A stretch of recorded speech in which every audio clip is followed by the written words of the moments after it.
This is Talking Drupal, a weekly chat about web design and development from a group of people with one thing in common.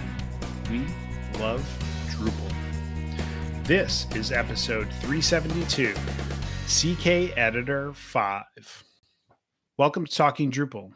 Today we're talking about CKEditor 5 with Wiktor Walc and Piotrek Koszuliński. Wiktor has been working at CK Source since 2007 and has 19 years of experience in IT. If you're wondering what CK Source is the company that makes CKEditor. You're already learning, people. The company itself is located in Poland and is currently over 80 people on board. Over the 15 years at CK Source, Wiktor made a journey from a developer to a CTO to become later the president and CPO at CK Source. In the past, for many years, he was the maintainer of the CKEditor module for Drupal 6 and 7 before CKEditor became the default editor in Drupal. Privately a happy husband, father of two kids. Piotrek has been a CKEditor developer since 2012.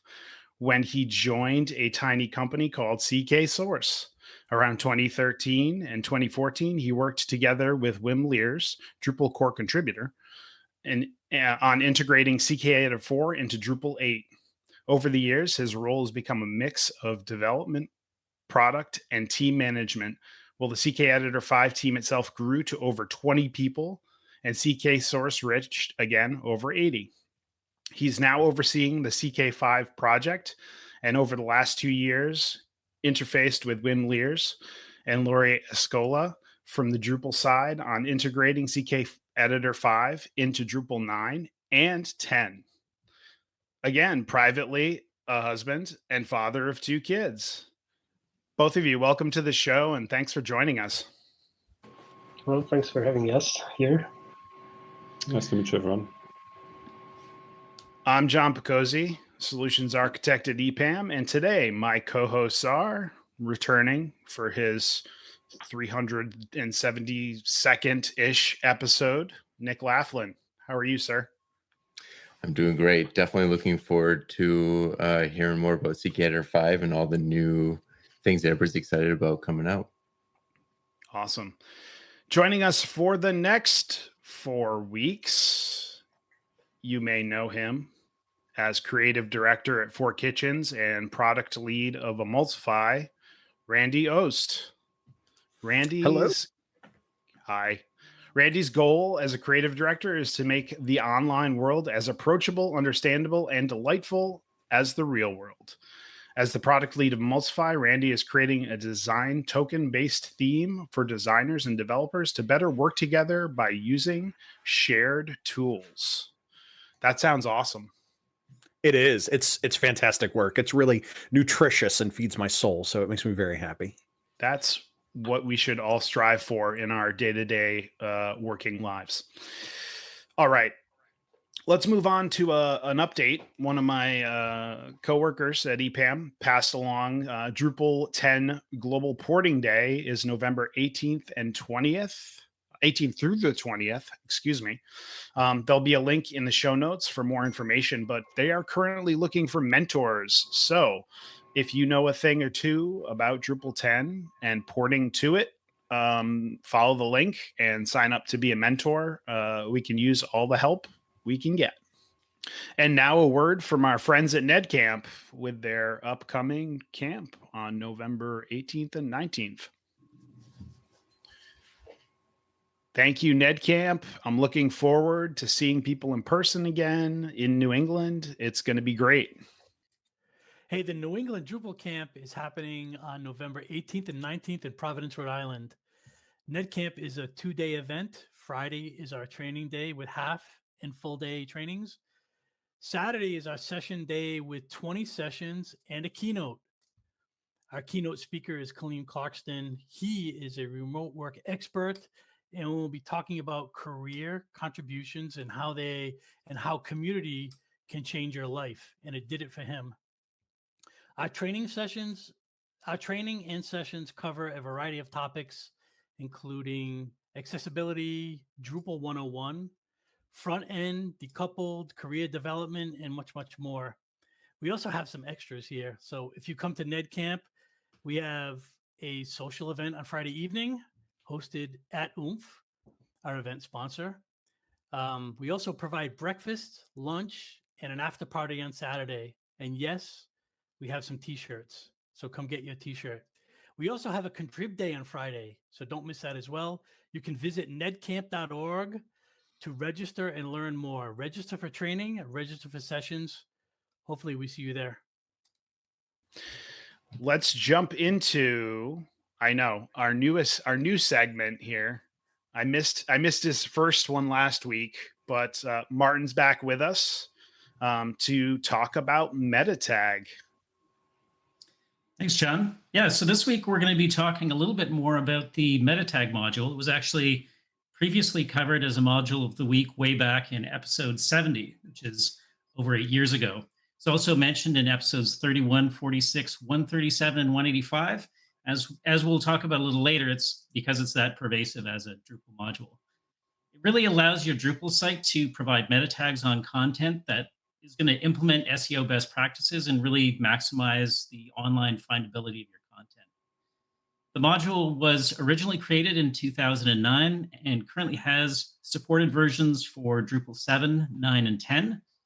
The most recent release was on September 29th of this year, and it's in use by over 375,000 websites. The maintainers are the renowned Dave Reed and Damian McKenna, both of which support dozens of high-profile and extremely valuable Drupal modules.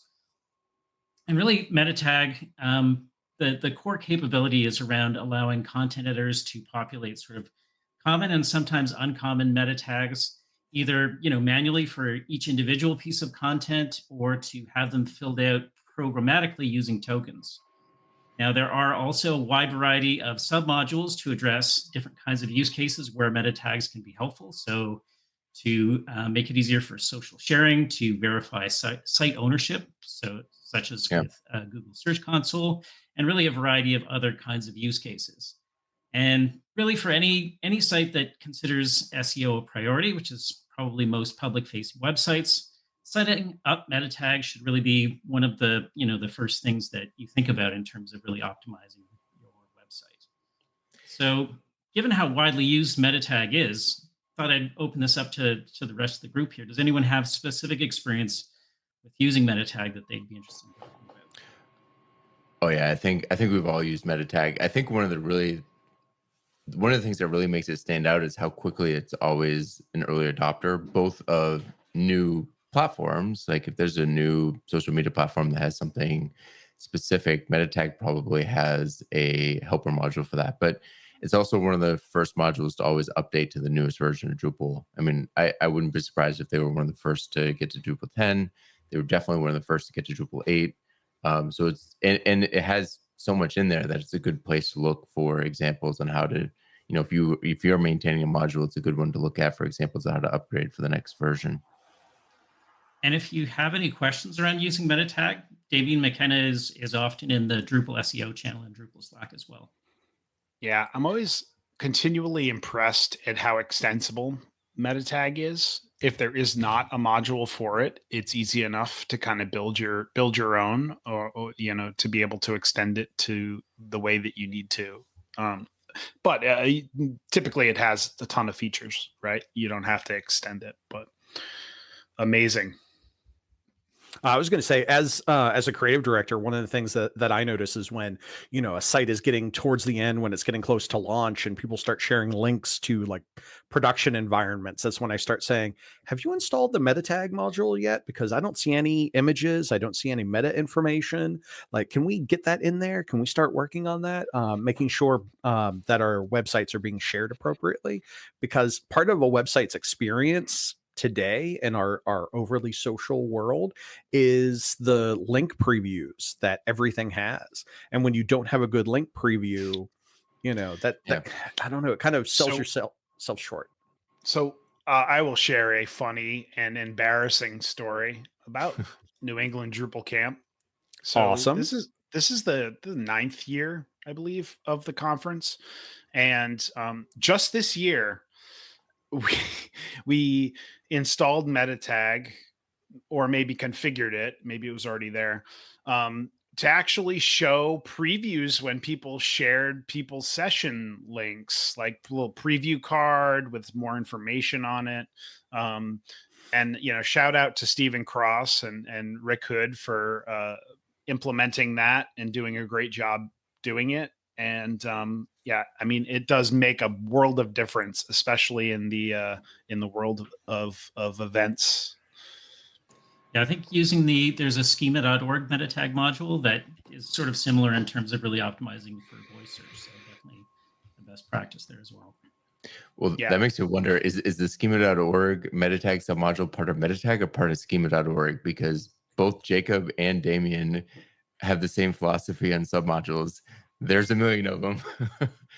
I think that one is actually a standalone project, but oh, interesting. All right, Martin, thank you for that. We appreciate your time as always. Let's jump in to our primary topic. Wiktor, I'm going to start with a really easy question, I think. What is CKEditor and what does it do for Drupal? Okay, so basically CKEditor is a rich text editor. Sometimes it is also called WYSIWYG editor. Basically, it's a text box where you can create complex content without having to know any special markup like HTML or Markdown. Usually, it offers features such as basic styles, lists, links, tables, and much more depending on the configuration. And as simple as it sounds, creating a solid editing experience requires years of work of a team of people. So basically, we have a huge company creating rich text editor, and not just because we are poor, let's say, developers, but this is like really complex topic to handle. And so what we do actually, well, because this topic is complex, this is why most applications application vendors decide to rely on existing components such as CKEditor to have this part covered. And this is what Drupal did. They did like a massive research back in 2012 or something when they were choosing like the default WYSIWYG editor for Drupal back in times of Drupal 8. And yeah, the same story repeated recently when, again, the Drupal core team were looking for a replacement of CKEditor 4 because we are sunsetting this editor next year. Based on the long story of cooperation between CK Source and Drupal, there was like the only good decision that could be made, which was like introducing CKEditor 5 into Drupal 9 and Drupal 10. So CKEditor is the WYSIWYG, or what you see is what you get editor for Drupal. Just out of curiosity, where else is CKEditor used? Is it used in other CMSs that you know of? For example, Typo, Neos CMS. I think there's an apostrophe CMS as well. There is a nice app called Trillium Notes, a really complex note-taking app. Basically, plenty of projects so using CKEditor. It's all over the place. It's not like it's just specific to Drupal. Yeah, I've got a when follow it up on comes that. to the size of the community, Drupal is probably the biggest one. Really, 1 million websites, much more users, really, really impressive community. So I've got one follow-up question to the CMS question. CKEditor, in addition to being kind of like baked into content management systems like Drupal, is it available for like decoupled sites? Like if I've got Drupal on the back end and I've got like a Gatsby or a Next front end, am I able to use or CKEditor if I want to add an editing experience to those sites? Yeah, that's a good question. Just recently, we partnered with Strapi to provide an integration for Strapi. It's like a really fresh project. Another example of like non-standard usage of CKEditor is using CKEditor as a headless platform.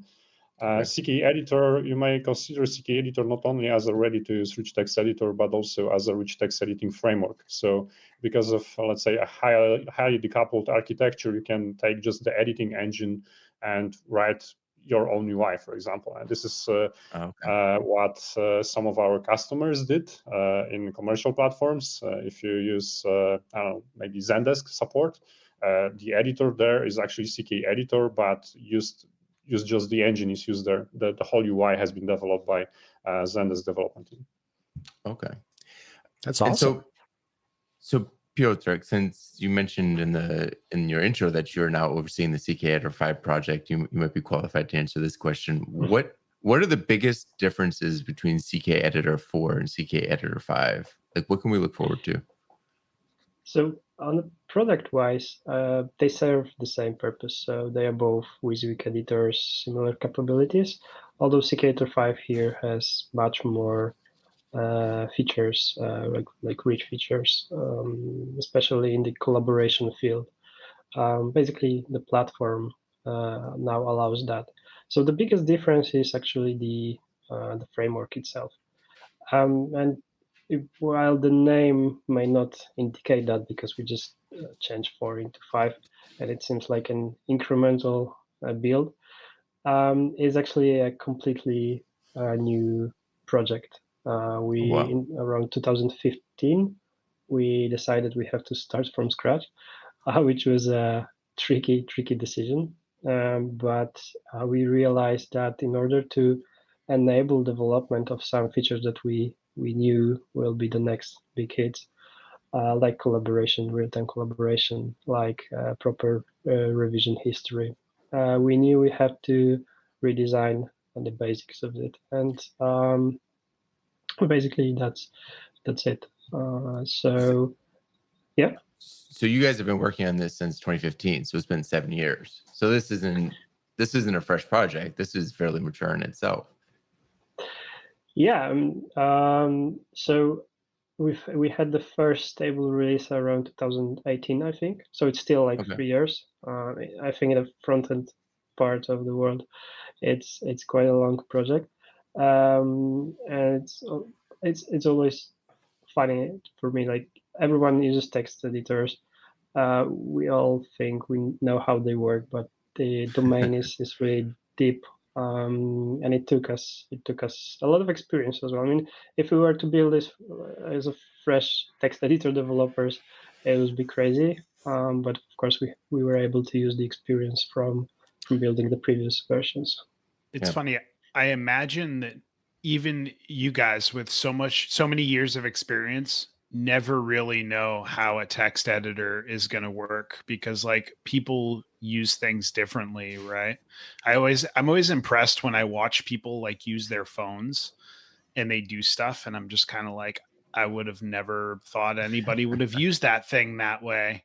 And I imagine like a text editor is probably that like magnified 100 times. Yeah, I can just say one anecdote from DrupalCon Prague, I believe. I met one user there who showed me his CKEditor setup, and I would never imagine that such setup, anyone coming with such a setup. Basically, that was CKEditor with only 2 buttons, subscript and superscript, because it was used to edit headlines, so he didn't want to have any kind of formatting, but subscript and superscript was used in brand names. So like imagine O2 or something like that. So yeah, for me that was the same. Oh, interesting. Well, yeah. So, so you mentioned rebuilding like CKEditor like 5, like kind of like going back to the root and looking at it. Were there any like usability kind of things that you did? Like obviously like the code and the usability of the code and adding plugins and stuff is something that you've architected well, but like, did you look at like how users use this? Did you make sure that it was okay for people to have just a subscript and superscript button? I guess we didn't go that deep to check that specific use case because it seems a bit crazy, but of course makes a lot of sense. But we did revisit the end user features as well. So so like CKEditor 3 and CKEditor 4 accumulated over the time a lot of functionalities, and they were added in a very like developer focused way. So if you need one more attribute in HTML, just add one more input into the dialog, and after a couple of iterations you have 20 inputs, and it's awful to create a link. So we basically took this opportunity to revisit the UI, built it from scratch as well. And yeah, we started with the basics and started adding then more, but every time we knew that every time we add something, it's going to stay with us for a long time. So we also had a more conservative approach now to just adding stuff. And this is often a problem for framework developers, and that you are asked by so many people, especially when you have such big communities, about specific use cases, and you're tempted to just add more, and you have to be really assertive to just draw a line somewhere and give the developers a potential to extend the base build with their features, and we just took that road this time. Yeah, I mean that's definitely been a theme of the show for the last month or so. We had a discussion 2 weeks ago about a smaller core and how deciding what goes into Drupal core and what's part of it and what's part of contribute. And it, even though CKEditor is kind of a company behind the system, and whereas Drupal is fully just an open source community based project, it's the same kind of thing. Like, how much can you maintain? How much responsibility can you take on for maintaining stuff? And it sounds to me like one of the biggest differences between 4 and 5 is the plugin system for 5. It sounds like you're making it easier for people to add on those little flourishes that they want, rather than taking on all that responsibility internal to CK source. Is that accurate, or is it a little bit more nuanced than that? No, I think so. And so the architecture that we built for CKEditor 5, it adds a lot more abstraction to what rich text is. And in CKEditor 4 times, any developer that was building a plugin for CKEditor 4 had to interact with the DOM, what basically the user sees in the editor, what the browser displays. Yeah. And there are a lot of quirks to that. There's a lot of domain knowledge that you have to be able to implement stable solutions. And what we did, we built an abstract data model for it and a couple other layers and tools that makes your life a lot easier as a developer of a CKEditor plugin. They basically reduce the complexity of the plugins. We move the complexity to the core of the framework. That's awesome. I love it whenever things are easier to use, especially if I have to go in and code it. No, that's last ditch.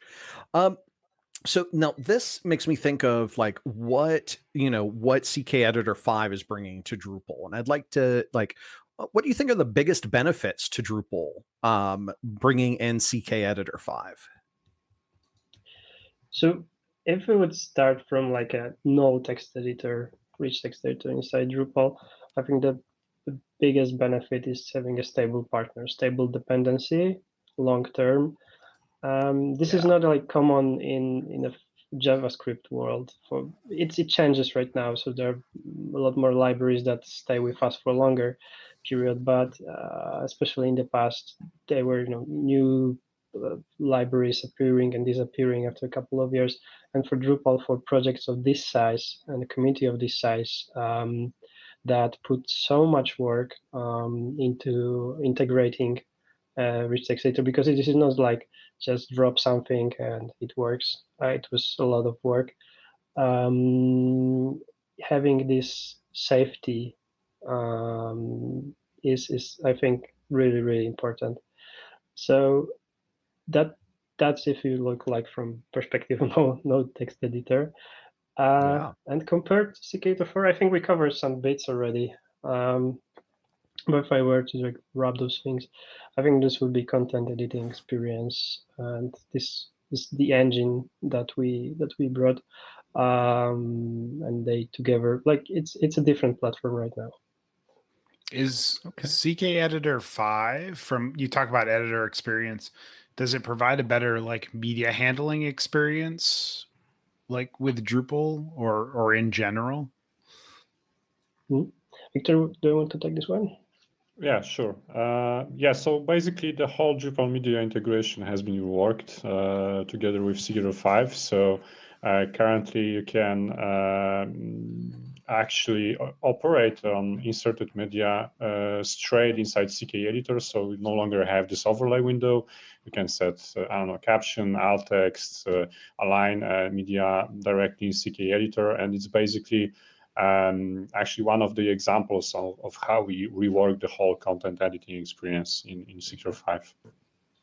Cool. What are some of the other improvements to the content editing experience that people might notice in Drupal if they upgrade from 4 to 5? Okay, so the list is quite extensive. Basically, the whole UI has been heavily simplified and modernized to provide a better user experience. So we replaced dialog windows everywhere that previously covered the content you worked on in favor of panels that display next to the selection. So, for example, link dialogs have been simplified. Inserting tables is simpler. You no longer have this dialog window with, asking you to specify the number of rows or columns. You have this like fancy quick table, let's say filling. Thanks to getting rid of dialog windows, also the editor is now much more friendly for mobile devices. In case of tables, we added rows and columns selection. So users can now copy rows and columns as well as format parts of tables easily. It wasn't possible in CKEditor 4. The styles dropdown has been reworked to let you present nicely how each specific style will look like. Although a small disclaimer here, I wasn't able to use Drupal 10 Beta 2. For some reason, it didn't work for me, but I guess it will be fixed in the next version. I talked about media widgets already. But personally, what I like the most in CKEditor 5 is something that was not shipped yet in Drupal 10 and 9 in CKEditor 5, but I saw that there is already ticket and a set of patches, so it should be coming soon. Basically, it's a feature called auto-formatting.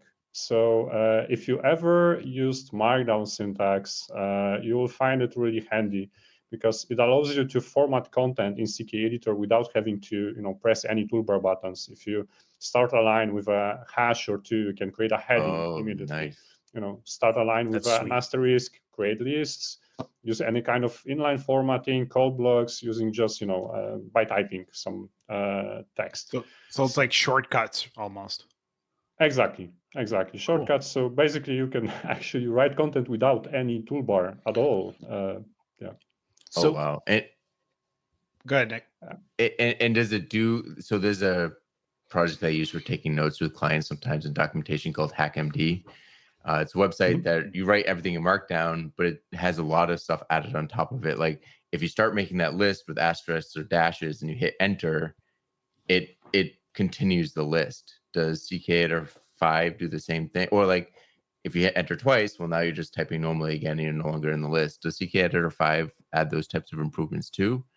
Yes, of course. So basically, if you start a list and you press enter, you continue the list. What's more, you can create a table inside a list item and things like that. So something which in markup is really complex, right? I have many times problems with nested lists that contain like, two blocks inside a single list item. So this is really painful for me. So in CKEditor, it's really simple to create content like that. So now I have two questions. Go ahead, Randy. Yeah. Okay, so just like thinking about like what this empowers, like being able to start with like hash space and have it be a heading too. And Markdown is great. Markdown is, I think all text should be written in Markdown. but I'm strongly opinionated. But that like makes me think, like, what if we like led off a line with like a slash and added slash commands to CK editors? Like, is that on the horizon, being able to hit slash and then like insert a template? We are working on it as we speak. All right. Well, listen, we'll wrap up the podcast early. You can get back to that because I really want that feature. Thank you so much. So along those same lines, one of my questions is Markdown. And forgive me for not knowing this, but I'm just curious, is Markdown something you can use with CKEditor? Does CKEditor do the conversion? Okay, it does. Yes. Basically, Clearly, you can use, thanks to the architecture that we have and the separation and relying on our internal model, we can produce any markup you like. We have a dedicated plugin for Markdown, so CKEditor can output Markdown instead of HTML. However, I will surprise you, but we still recommend using HTML instead of Markdown. Okay, so I couldn't. Yeah, go ahead. I was just so I couldn't write in Markdown and have it convert it to HTML, right? I mean, with CKEditor, you can use rich text editor to produce Markdown without even knowing Markdown at all, because you can use, those buttons, toolbar buttons, to create lists, links, and CKEditor will output Markdown. You can use Markdown shortcut syntax directly inside WYSIWYG area to not have to use toolbar buttons and use this kind of Markdown experience when editing. Wait, sorry. So you're telling me, so it sounds to me like you're telling me in CKEditor 5, the input, the storage, and the output are separated. So you can input as Markdown and output however you want, and vice versa. So like you're not storing. So you can convert, like someone can input in Markdown, output in HTML, or input in HTML, output in Markdown. Is that what you're saying? It's not that simple, because I was referring to, let's say, some kind of keyboard shortcuts that you could use when interacting with WYSIWYG editor. Right. So directly inside the editing area, if you type hash at the very beginning of the line, then you can make it a heading. When it comes to pasting Markdown into CKEditor, for example, from an external editor, we'll be working on it as well. It's not yet available, but we're working on it as well. That makes complete sense. So it's basically just, as CKEditor is, a tool to help people enter the content, and it's providing shortcuts and easier access to the formatting options for those. Yeah, you can think about them as productivity helpers. Yeah, and actually, exactly. As for Markdown, so we use GitHub for maintaining CKEditor, and GitHub basically is based on Markdown when you create comments or issues. And so I know Markdown really well. I also worked on this parser, on converting that to HTML, displaying in CKEditor. And I still have problems with using Markdown in some more complex write-ups on GitHub. So at some point we developed an extension for Chrome and Firefox that replace the GitHub's default editor with CKEditor. It still looks like GitHub's editor, but it's a WYSIWYG editor, and we all love it. So, I mean, it's such a productivity boost, at least for me. I can imagine getting back to Markdown. So I know many people prefer Markdown, but I have to disagree with them. So my last question here, and then we'll get back onto the agenda here. I recently saw a issue on Drupal.org from, I think it was from Wim. I think he added it. About the Linkit module basically being included in core, and obviously working with CKEditor 5, presumably. I mean, it works with 4, but working with CKEditor. Is that something that you guys are involved in, or is the Linkit functionality kind of like Drupal specific and like not really something that you guys are familiar with or focusing on? So at some point, I remember correctly, we were supporting Wim, Lears, and Laurie Escola with some ideas how to implement that feature, how to extend the core link plugin of CKEditor. But they basically have right now so much experience with CKEditor that they can easily continue that work. And I don't know actually what's the status right now, but yeah, I'm often like positively surprised how proficient they became. It's really amazing. Yeah, so we'll have to tell Martin to do a module of the week on Linkit if we haven't recently already, because it kind of improves the linking experience within Drupal quite a bit. So it was good to see that like integrated pretty seamlessly into CKEditor 5 and linking within there. Okay, can we take a step back for a second and talk about kind of integrating with CKEditor at a higher level again? So we've mentioned the plugin ecosystem for CKEditor a couple of times in the show already. Can you answer kind of two things? First of all, like what kinds of things are you looking for a plugin for CKEditor versus just installing CKEditor out of the box? And if you're looking to write a plugin yourself, what are you writing that in? Is it TypeScript, Vanilla.js? Is it something else? Like, what do plugins look like in CKEditor? So I'll start from the second question.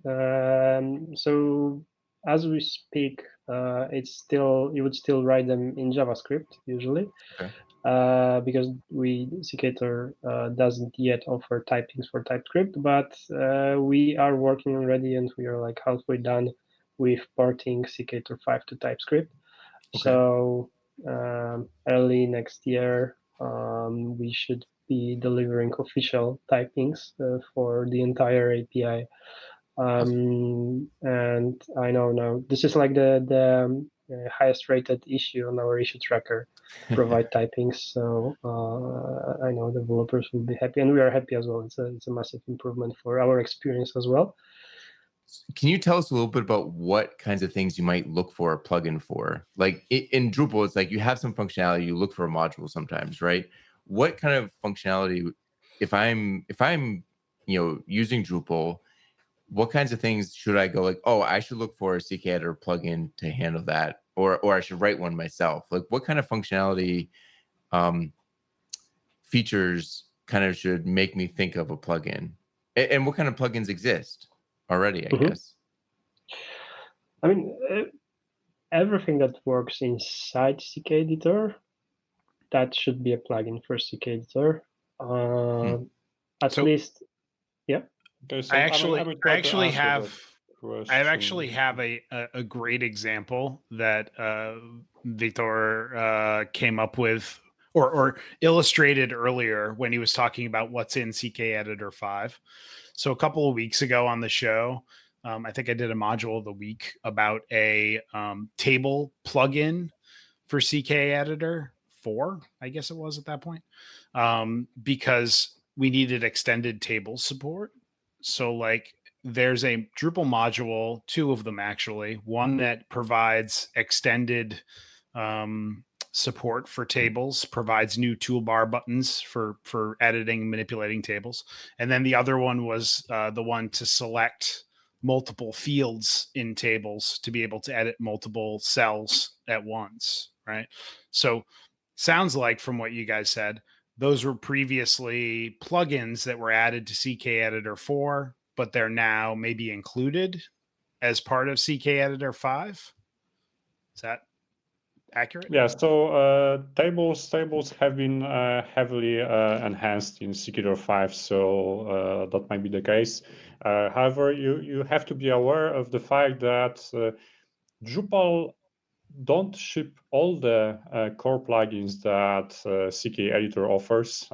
So there are some plugins that were intentionally skipped to not, let's say, overload Drupal with plugins. So there are things that have been also available in CKEditor 4, but were only available as config plugins, config modules. things such as font color, background color, and more features related to formatting, like selecting the font family, font size. Those were available as contrib modules, if I remember correctly, and that's the same case with CKEditor 5. Also, in case of CKEditor 5, we have a plugin called word count that has not been included as well in Drupal, so you may look for a contrib module for that. Another plugin that has been shipped with CKEditor 5 is called Mentions. So basically a plugin that allows you to mention users directly in the content. Yeah, if you are looking for those functionalities, start writing a module and making a module of the week. It's interesting. One question I have to ask: has Anchor Link been included? No, we haven't created such a plugin yet for CKEditor 5, and we should do it next year. So yeah, we are in the middle of the road with CKEditor 5. Started like 7-8 years ago. We are in the middle of the road. So that's awesome. So kind of going off of that, like what's coming down the road for CKEditor 5? What are your favorite improvements that are coming to CKEditor 5? That's a tricky question because we actually don't know.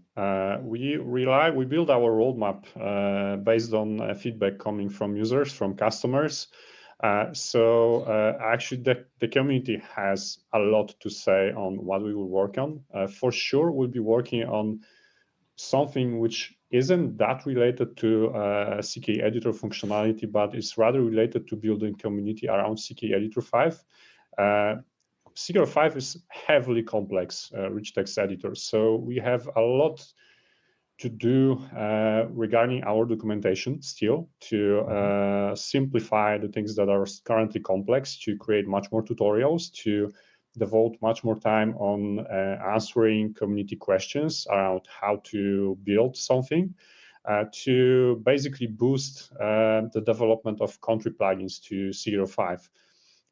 We made like one mistake years ago with CKEditor 5. We thought that the current JavaScript ecosystem will actually guarantee us building marketplace around CKEditor 5, npm and so on, GitHub.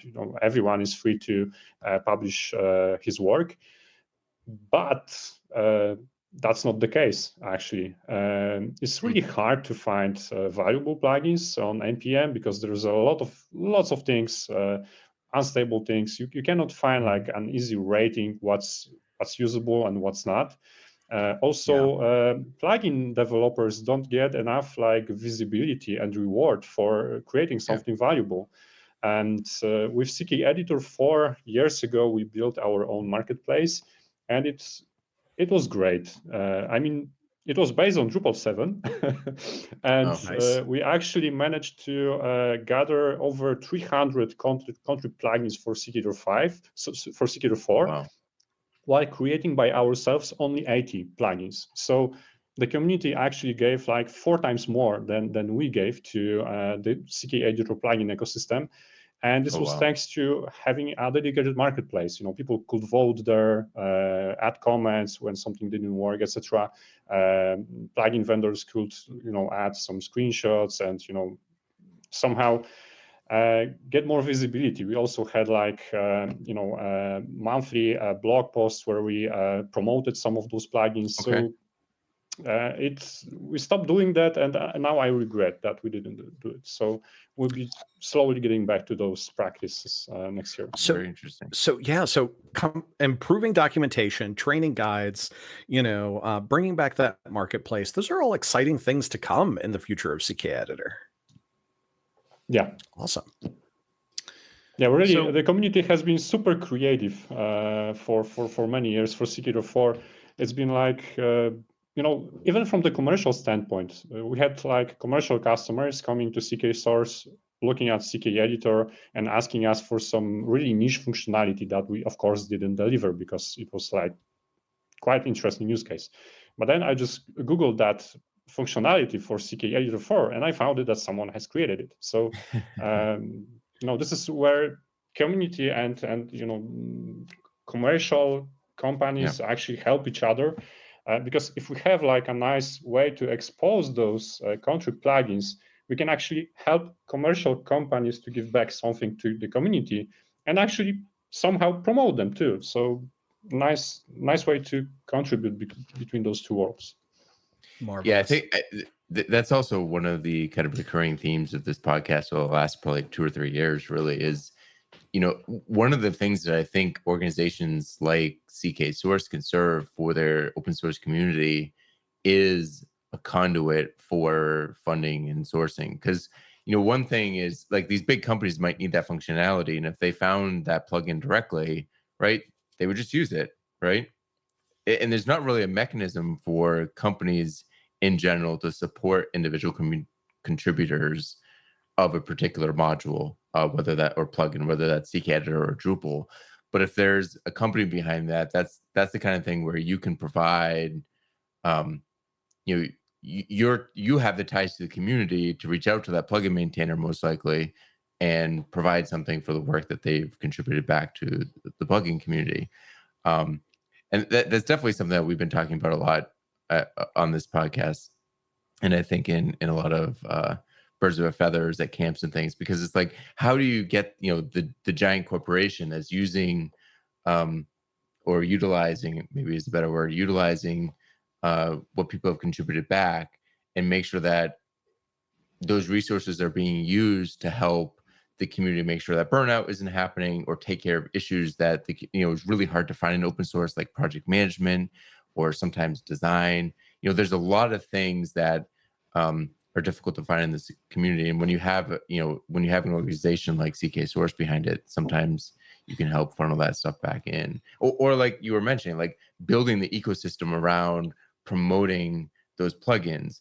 That's something that's really hard as a community member to organize, but as you know, the maintainers of CKEditor, you can have that. And if you have these companies providing resources for specific functionality, then you can pour those resources into that, you know, into the I don't know what you'd call it, but maybe the marketplace, I think you said you called it. But you know, that's something that you as the company can really put towards, and it helps everybody. It helps you, it helps the users, and it helps the people contributing, because the work can be found.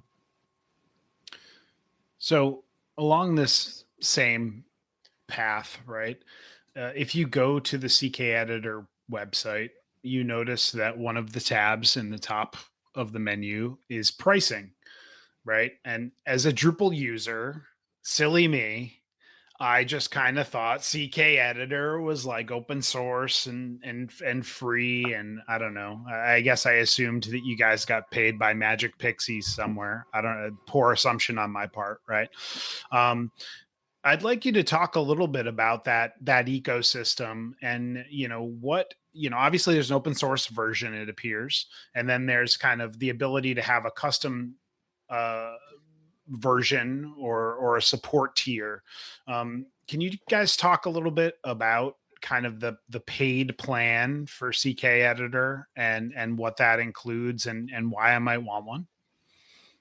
Yeah, so basically not all the companies can afford to use a GPL licensed component. So they prefer to have a commercial license for their legal department to sleep well.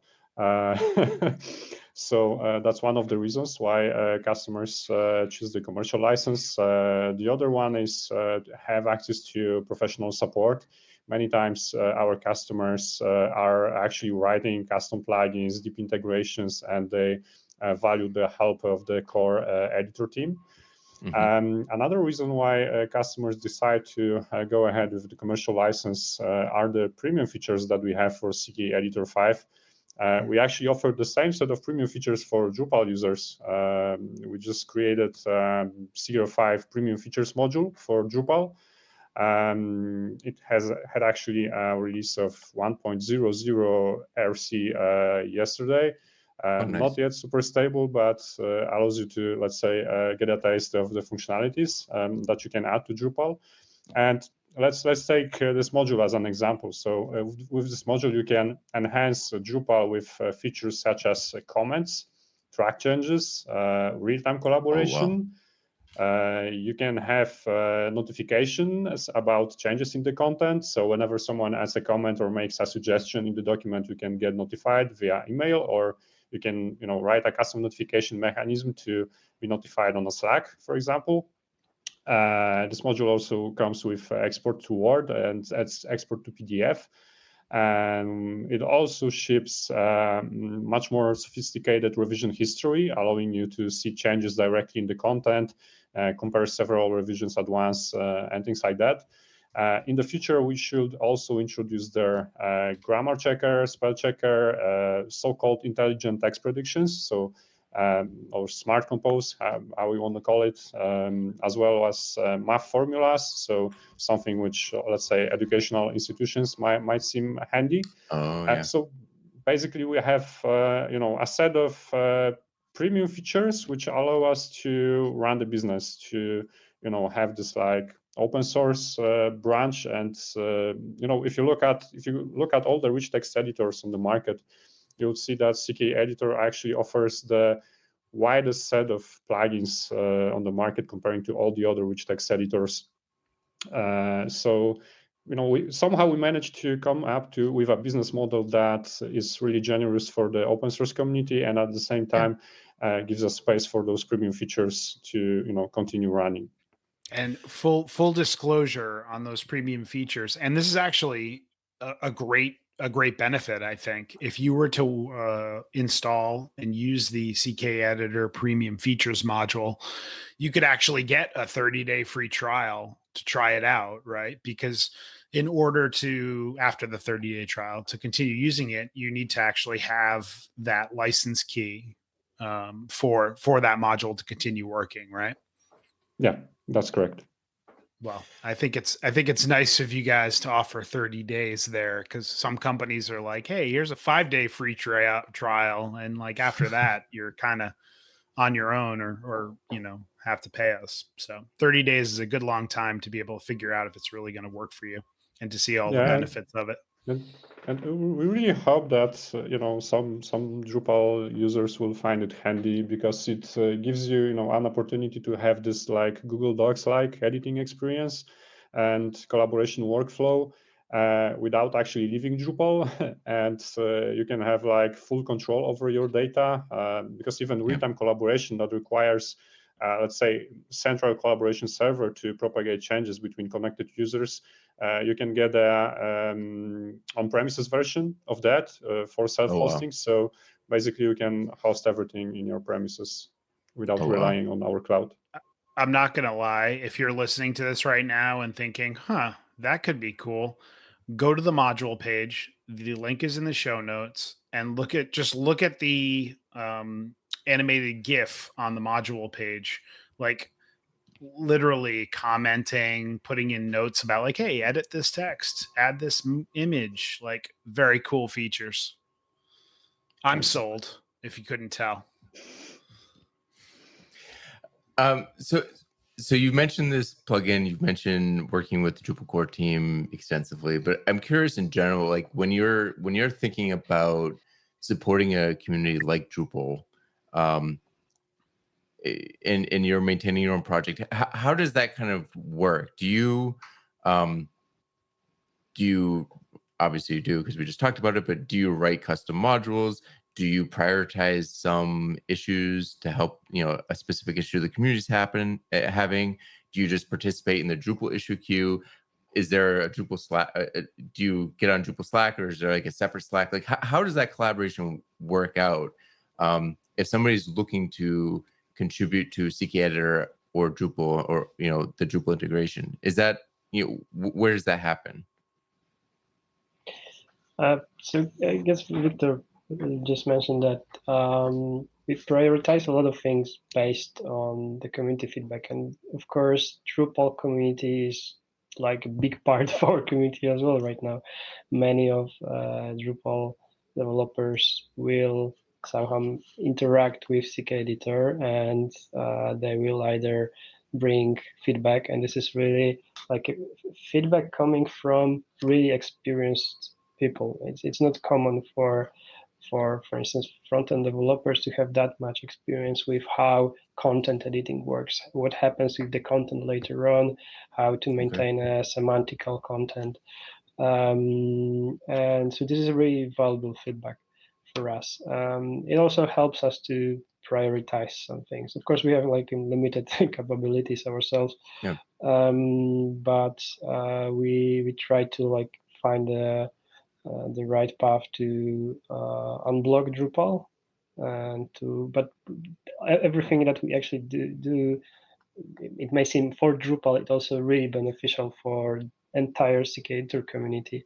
One of the biggest features called general HTML support that was meant to enable editing any kind of HTML inside CKEditor that we developed together with Wim Leers and Lauri Escola based on a lot of their feedback.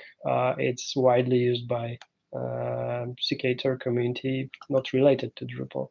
So that helps that helps us to create a better product. That's from day one when we ship a feature. We have a lot more feedback right now, and also I'm sure that a lot of Drupal developers will be implementing their own contrib modules. They will be building third-party CKEditor plugins as well. And again, so it's a bit different for like Drupal community and CKEditor community here, because a typical Drupal developer spends a lot of time with Drupal, like many years often. And for CKEditor, it's unfortunately not this way. Usually a JavaScript developer has a project that uses some kind of text editor. They choose CKEditor, they integrate it. It takes, I know, a week, a day, or a month, a year. But oftentimes it's a short period, and they don't have this opportunity to get domain knowledge about text editing, about CKEditor, and it's hard for those developers to come up with a stable, long-term maintained contrib plugins for CKEditor. And Drupal here helps us a lot. So, and those things, many of those plugins that the Drupal world will contribute, they will be useful for the broader CKEditor community. So it's a really, really valuable cooperation for us. It really helps. Yeah, it's interesting that you bring up the longevity as something too, because I mean, even if an individual Drupal project isn't that long lived, the Drupal community and the Drupal project itself is. So there's that long-term collaboration, and it sounds like part of the issue too is the kind of fleeting nature of Java. I mean, there's always that joke, like JavaScript frameworks, spring up, 10 spring up a year, and 10 go away. So, even if there's a JavaScript framework that decides to land on CKEditor, the question is, how long is it going to be until the next new framework springs up to take its place, right? So yeah, that's definitely an interesting perspective. So I want to go back around to something that was said while we were talking about the premium tier of CKEditor, and it was mentioned that you can host your own on-site server for co-editing documents, and that makes me think about security concerns with CKEditor, and I'm wondering how do you handle security concerns around CKEditor? So basically, we. To some extent, we are not yet a typical corporate company, so we don't have yet any certificates in place like ISO 27001 or SOC 2 or things like that. We are aiming at them to receive certification within a year or two, but we are doing quite well already when it comes to first testing the code to make sure that it's secure. Basically, CR5 itself has over 20,000 tests already, and many of them are actually aimed at checking whether, let's say, the output of CKEditor is safe. At the same time, we try to hire the best people on the market. One of the one of the questions that we always ask is are related to security. So basically, we have quite good team specialized in that. We feel a lot of responsibility for delivering actually a software component. Imagine that if CKEditor is insecure, basically thousands of applications are then immediately insecure. So we do our best to ship really secure component. However, having said that, sometimes security issues happen, and we have like a really decent process around that. We always are very transparent about security issues, so we request CVE always. So there is a nice, transparency over security issues in Secure 5. We always try to, solve the security issue within 30 days. It may seem long, but we always try to verify that there are no similar issues in the code base related to the one that was reported. So it takes us a bit of time to make sure we fix the issue properly. And here goes, let's say, something very special. Drupal is the only vendor with who we actually coordinate our releases. So we want to make sure that we, hit the Drupal security window with CKEditor release to make sure everyone is happy. Fantastic. It's very much appreciated. Yeah, the out of cycle security updates, they're sometimes unavoidable, but those are always one of the nicest things about Drupal is, Wednesday is security release day. You can block off a couple of hours, or at least if you have a meeting there, you can let them know like, hey, that's during security release window. I might need to take care of some stuff. That's it. That's a huge benefit. So let's talk Futurescape down the road in the future of CKEditor. What kind of improvements, enhancements can we expect in the future? And then I'll let you answer that. And then I have some questions around how features get added to CKEditor. But overall, what do you guys see as future improvements and enhancements? What would you like to see in CKEditor in the future? There you go. Dictation. We had actually a prototype, and this is something I'm happy that you mentioned that. I already mentioned about building community around CKEditor 5. There's one more thing I would love to open, which is we call it internally CK Labs. Basically, we have a very creative software team at CK Source, and just give them like 2 days hackathon, and they come up with like several prototypes of cool and fancy plugins. So we have actually dictation somewhere hidden in our private repositories made for CKEditor 5. We have mermaid diagrams, slash comments. It has been like months ago developed as a prototype. We have like drag and drop UI for drag and dropping blocks. Oh wow! Plenty of hidden gems that haven't had a chance yet to be published. So we would love to have a space to showcase those functionalities without like the full commitment that hey, this is super stable, we're gonna maintain it for years. Just to get the feedback from the public to if there is an appetite for such functionality. But going back to your initial question. I already mentioned that really the CKEditor roadmap is really community driven. This is something that we learned over time, over the last years, that we started growing nicely once we stopped thinking that we can actually decide where the market should go. We started simply listening to users, to customers, and we just developed what they ask, and it works. But I kind of asked that question knowing that you were going to answer it that way, because I've heard you talk about that in the past, and I think it's great. I think it's great to see where users are going and be able to be agile enough to react to that and get something out that can help them. Let me modify my question a little bit. I'm curious, with the premium features, how do you guys determine what is going to be a premium feature that people may have to pay for versus what ends up in kind of the open source or community version of CKEditor? That's a tough question. Basically, we try to offer the basic functionalities. Basic. The really sophisticated functionalities that require a lot of effort, they become premium features. That was the, let's say, first logic behind what we separated as a premium feature and as a basic feature.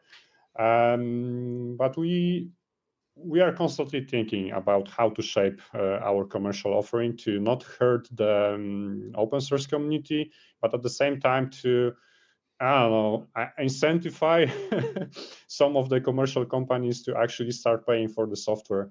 Because there are companies like making billions of dollars and still using open source without giving anything back. I know, a single pull request, and I personally consider it a little bit unfair.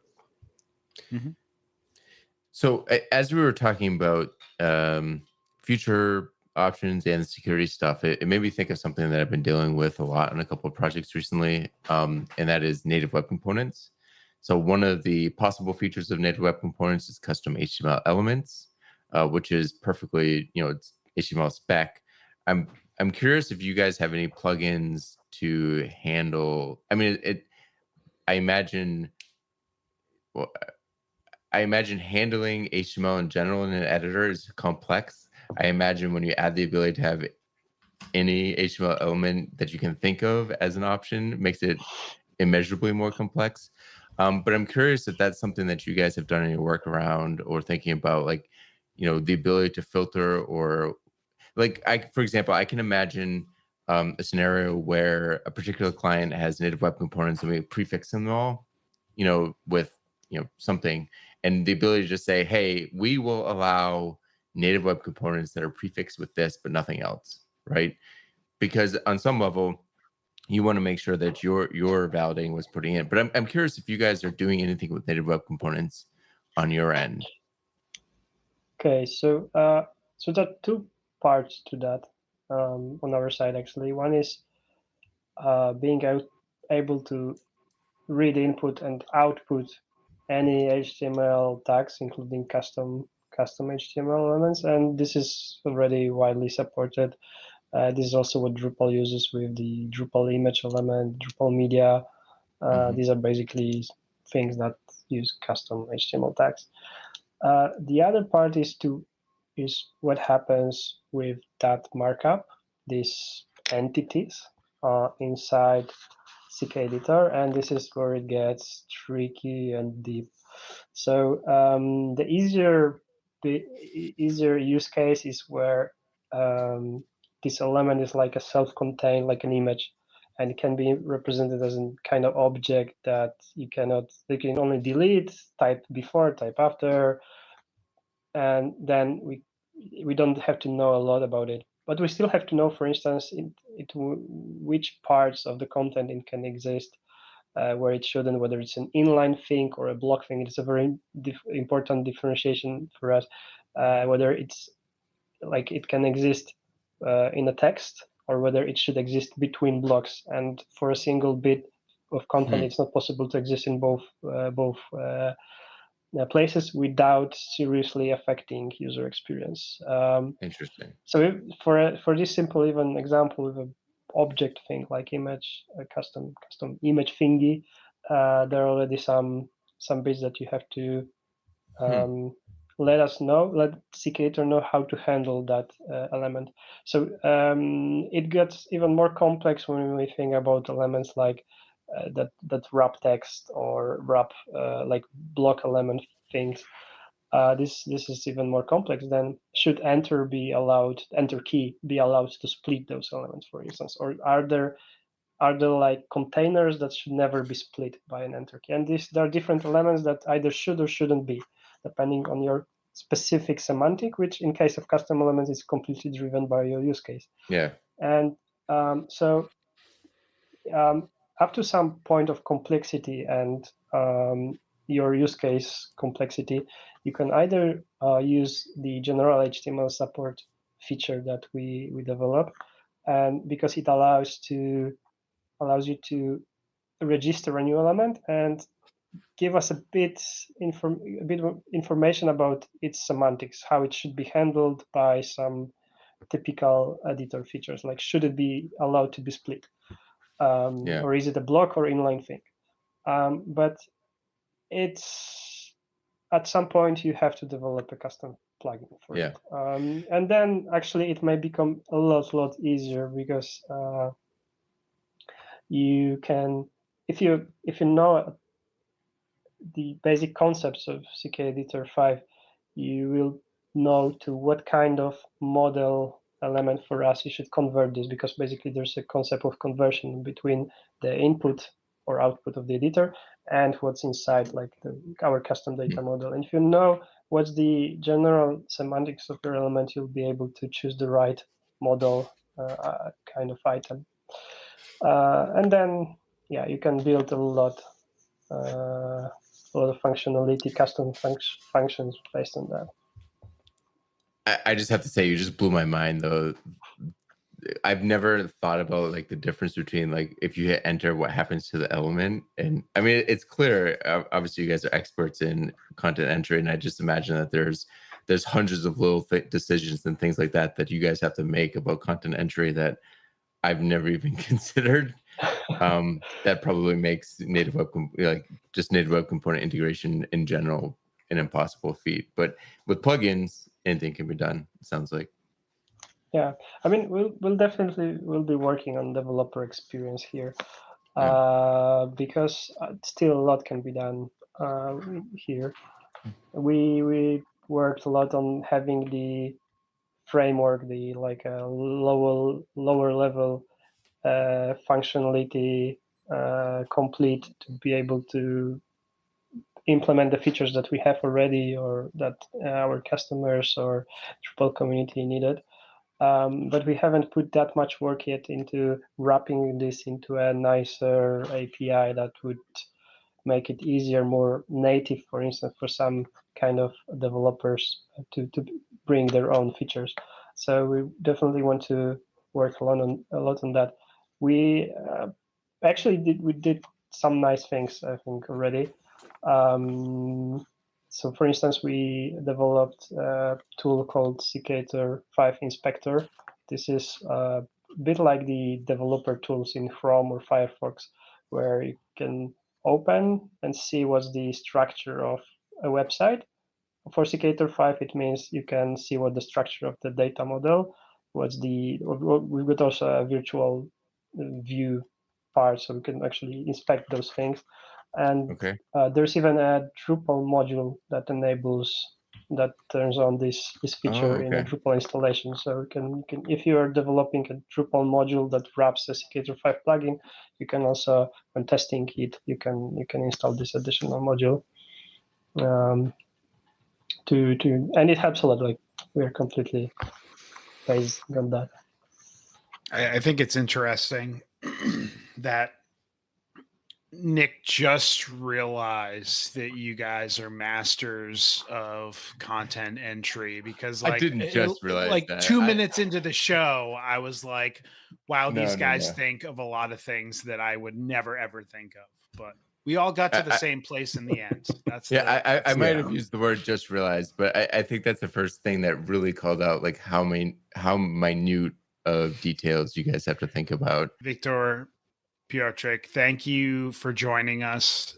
It was amazing to talk to both of you and to learn so much more about CKEditor 5. And for our listeners, if you have questions or feedback, you can reach out to Talking Drupal on Twitter with the handle Talking Drupal, or by email with show@talkingdrupal.com. You can connect with our hosts and other listeners on the Drupal Slack in the Talking Drupal channel. You too can promote your Drupal community event on Talking Drupal. Learn more at talkingdrupal.com/TD promo. And you can get the Talking Drupal newsletter for show news, upcoming Drupal camps, local meetups, and much more. You can sign up for our newsletter at talkingdrupal.com/newsletter. And as always, thank you, patrons, for supporting Talking Drupal. Your support is greatly appreciated. You can learn more about becoming a patron by clicking the button in the sidebar that says Become a Patron. As we bring this show in for a landing, Wiktor, if people wanted to get a hold of you and talk more about CKEditor, how could they go about doing that? They can catch me on, for example, CKEditor 5 Slack channel on Drupal, where I'm active and I'm watching the conversation. They can reach me out via Twitter or simply email me. We can show the email information at the bottom. I'm always open for discussions, feature requests, or any ideas that people have. I'm particularly interested, for example, in blog-based editing. This is one of the directions we would like to discover over the next year. So really curious about any feedback on that topic as well. Awesome. Piotrek, how about you? Same. Twitter, Drupal, Slack channel, email as well. We're both with Wiktor thinking a lot about the product, the direction. So I also try to follow as closely the discussions. It's Rainmar. It's a bit like a Rainman, but not really. There you go. Randy, what about you? Where can folks find you? Every social media network. If there's an amazing rando, it's probably me. All lowercase, all together. Honestly, I spend most of my time on Twitter. If you can't find me on Twitter, you can find me in the Drupal Slack. And please reach out. I'd love to talk about Drupal theming, emulsify design tokens, UI design, comics, Star Trek. Really, Star Trek? That's pretty much the big one. Next Generation. That's it. Next Generation is the best Star Trek. My favorite Star Trek until recently has been Voyager. Interesting. Recently, Strange New Worlds is my favorite Star Trek. Huh. All right. Good to know. Nick, where can folks find you? You can find me at Nixman, NICXVAN, pretty much everywhere. And I'm John Picozzi. You can find me on all the social networks and Drupal.org at John Picozzi. And you can find out about EPAM at EPAM.com. And if you've enjoyed listening, we've enjoyed talking. See you guys next week. Thanks, everyone. Yeah, thanks for having us.